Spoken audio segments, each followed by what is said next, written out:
취득 및 인원 선발의 목적에 대해서 판단합니다.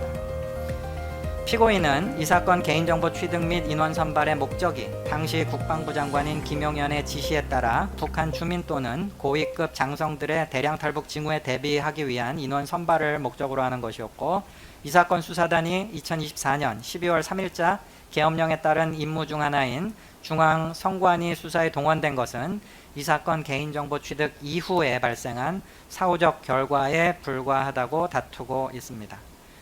그에 관해서 보건대 기록에 의해서 확인되는 다음과 같은 사정을 종합해보면, 이 사건 개인정보 취득 및 인원 선발의 목적은 대량 탈북 사태에 대비하기 위한 인원 선발이 아니라 계엄 사태를 염두에 둔 이 사건 수사단 구성을 하기 위한 것임이 인정이 됩니다. 즉, 첫째, 2024년 11월 9일자 안산 카페 회동에서 이 사건 수사단의 임무와 관련한 피고인의 언급에 계엄과 같은 상황 발생 시 중앙선관위 수사 임무가 포함되어 있었고, 김대령에게는 이 사건 A4 문건을 교부하기도 했던 점, 피고인이 김대령에게 교부한 이 사건 A4 문건에는 부정선고와 계엄에 관한 언급, 김대령, 정대령이 선발한 요원들을 이 사건 수사단으로 구성하고 중앙선관위 직원 30명의 체포 및 수사를 위한 구체적인 임무 등이 기재되어 있던 점,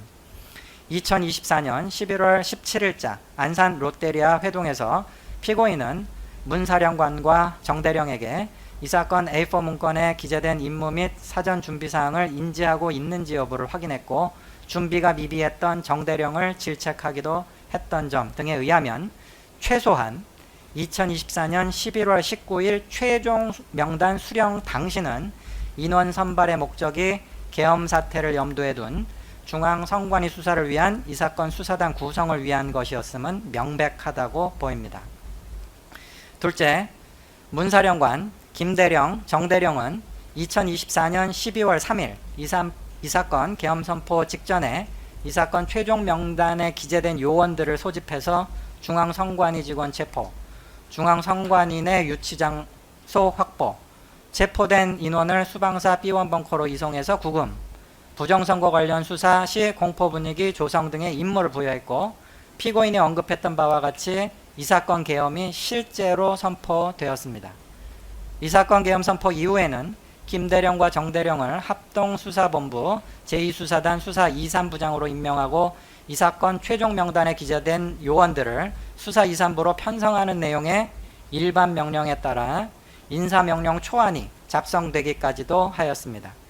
피고인의 이 사건 개인정보 취득 이후 객관적으로 진행된 위와 같은 일련의 사태들은 모두 피고인이 이 사건 개인정보 취득을 완료하기 이전인 2024년 11월 9일자 안산 카페 회동에서 김대령에게 교부한 이 사건 A4 문건에 기재된 내용에 부합합니다. 사후적 정황을 포함한 위와 같은 사정은 2024년 8월 말경부터 시작된 이 사건 개인정보 취득을 위한 피고인의 행위들이 모두 계엄 사태를 염두에 둔 중앙선관위 수사를 위한 것이었음을 추단케 하는 강력한 정황이 됩니다. 셋째, 피고인의 이 사건 개인정보 취득 행위는 2024년 8월 말경 최초로 김대령에 대한 특수임무 요원 5, 6명의 선발 요청으로부터 시작돼서 1차, 2차, 3차 제공 명단 및 2024년 11월 19일 이 사건 최종 명단 보고를 받을 때까지 약 2달 반가량의 장기간에 걸쳐 이루어졌고, 그 과정에서 피고인의 수정 요구에 따라 제공자인 김대령, 정대령, 문사령관과 취득자인 피고인 사이에 여러 차례에 걸친 수정 과정을 거쳐서 최종 확정되었습니다. 이와 같은 경과에 비추어 보면 특별한 사정이 없는 한 2024년 8월 말경 최초 요구 당시의 목적과 2024년 11월 19일 최종 명단 수령 당시의 목적을 다른 것이라고 보기 어렵습니다. 그런데 2024년 8월 말경부터 2024년 11월 19일경까지 사이에 피고인의 이 사건 개인정보 취득의 목적이 변경되었다고 볼 만한 특별한 사정은 확인되지 않습니다. 넷째, 피고인이 문사령관에게 2024년 10월 초순경까지 이 사건 인원 선발이 대량 탈북 징후에 대비하기 위한 것이라는 취지로 언급한 사실은 확인됩니다. 그러나 기록을 통해 확인되는 다음과 같은 사정, 즉 2024년 8월 말경부터 11월 19일까지 사이에 군에서 인지한 대북 상황에 별다른 변동이 없었습니다. 특히 당시 북한 주민 또는 북한 고위급, 고위 장성급의 대량 탈북 징후는 확인되지 않는 상태였습니다. 그리고 피고인은 이 사건 개인정보를 취득하는 과정에서 여러 차례 수정 절차를 거치면서 문사령관 김대령, 정대령에게 전라도 인원은 빼라는 요구를 하였는 바 진정한 목적이 대량 탈북 징후에 대비하기 위한 요원 선발이었다면 그와 같은 요구를 할 이유나 근거가 없었다고 보입니다. 그리고 피고인은 김대령, 정대령, 문사령관에게 이 사건 인원 선발 요청과 함께 부정선거 의혹이 근거 있는 것이라는 취지로 언급하면서 그에 관한 책자 요약까지 함께 요청하기도 했습니다. 그리고 피고인은 2024년 11월 9일자 안산 카페회동 당시까지도 문사령관을 신뢰하지 못해서 문사령관이 없는 자리에서 김대령에게 이 사건 A4 문건을 교부하고 문사령관에게는 보고하지 말라고까지 지시하기도 했습니다. 피고인은 개인정보 취득, 이 사건 개인정보 취득 이후 이 사건 계엄 선포 무렵까지 진행된 객관적 이후 객관적 상황, 진행 경과 등도 지금 이 사건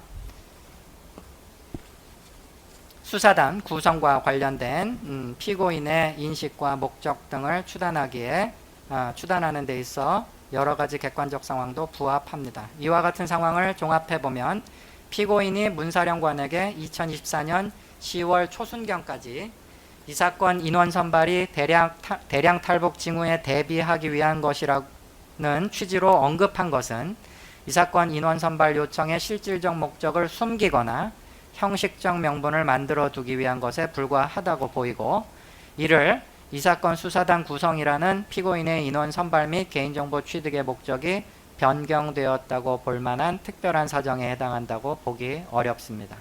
결국 이 사건 개인정보 취득 및 인원 선발의 목적은 이 사건 개인정보 취득이 개시된 2024년 10월 중순 이전부터 계엄 사태를 염두에 두고 중앙선관위 수사에 투입할 이 사건 수사단 구성을 위한 것이라고 인정이 됩니다. 앞서 본 바와 같이 이 사건 개인정보 취득의 목적이 이 사건 수사단 구성을 위한 것이므로 이 사건 수사단 구성이 위헌 위법한 것이라면 피고인의 주장과 달리 피고인에게 부정 목적성 및 범위를 인정하는 데 아무런 문제가 없습니다. 따라서 이어서 이 사건 수사단 구성이 위헌 위법한 것인지에 대해서 판단합니다.